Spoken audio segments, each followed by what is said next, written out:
Hello' everyone, মই আহিছোঁ city centre. দেখিব পাৰিছে আপোনালোকে চিটি চেণ্টাৰ। মই এনে আহিলোঁ বাৰু। মানুহবিলাক কিমান সৰু সৰু সৰু সৰু দেখা পাইছে।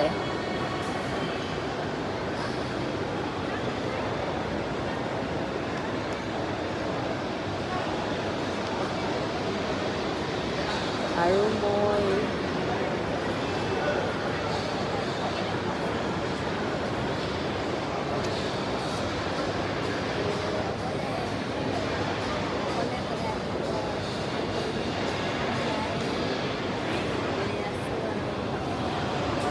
অনেকেই আমাকে দেখতে পারে না, আচ্ছা, তাতে আমার কিছুই যায় আসে না। বলেন কি? কারণ আমি আমার মতন জন্ম নিয়েছি কি কারো মনের মতন হওয়ার জন্য?